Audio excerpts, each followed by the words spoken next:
talking about frustration. Sometimes kids will be excited to get into a new project, and once they're into it, they realize it's a lot harder than they imagined. Motivation tanks, frustration sets in, and they just want to give up, which leaves us unsure of what to do about it.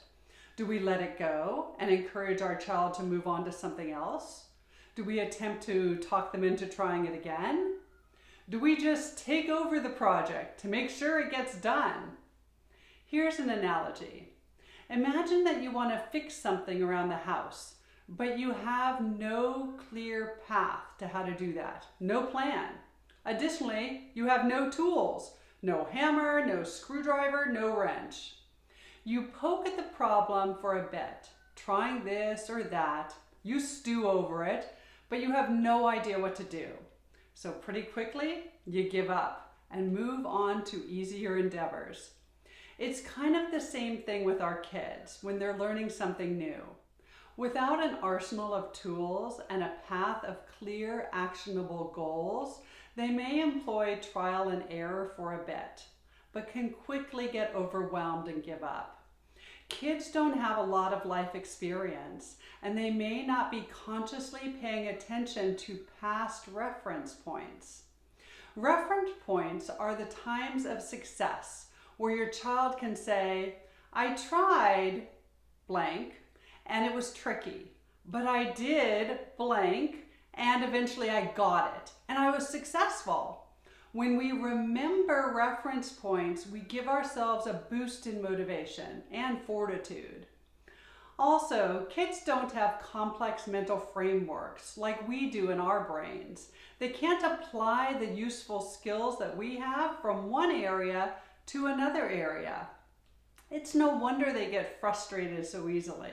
Add to that a poor mood because of the frustration they're experiencing, and you'll be looking at a hard road forward. Equipping our kids with the tools they need to learn effectively and the awareness to stay positive and diagnose what tool they need when takes some time and most likely a bit of mental reprogramming. Once kids become familiar with the different tools, they can feel the struggle and either push through because they've learned to tolerate some frustration, or they can understand which tool would be most effective and they can reach for things like chunking, scaffolding, or Kaizen. They can ask for feedback, modeling, or mentoring. They can feel the overwhelm and know to go take a 10-minute imagination mode break to balance themselves out again. This awareness is invaluable and will serve them their entire lives. They will come to believe that they can learn anything because they can. They become unstoppable. At this moment, it's probably all brand new. Many of our kids stand in awe at the vast sea of parental knowledge, having no idea how they will ever learn all of these things. But learning starts with awareness, and awareness is built slowly in partnership with you as you become more and more aware yourself. Here's a sample dialogue between a parent and a child. Parent: what's going on? What are you feeling right now? Child: my fists are in tight balls and my head is confused. I'm jiggling all over my chair. I'm frustrated. Parent: okay, let's take a deep breath in and let it out slowly. What do those feelings tell you? Child: pause. That my brain's about to learn something. Parent: yes! Can we pull out a special tool to help your brain right now? Child: pause. Maybe you could show me this step right here, but more slowly, and then I'll try it one more time on my own. But I want you to sit right here next to me while I do that. I can feel my body wants a little break. So after that, I'm going to go outside on the rope swing, and I definitely need a snack before my next Pomodoro. In this example, the child was able to describe the physical actions and feelings in the body and then positively reframe that frustration, knowing that learning was happening. Frustration is the emotion present at the beginning of a learning cycle. There's a reason that that first stage is called the struggle stage. In this example, with a bit of coaching, the child was able to identify that feedback was needed and was able to ask for it. With that support, the child could dig in and try again with awareness of the limits.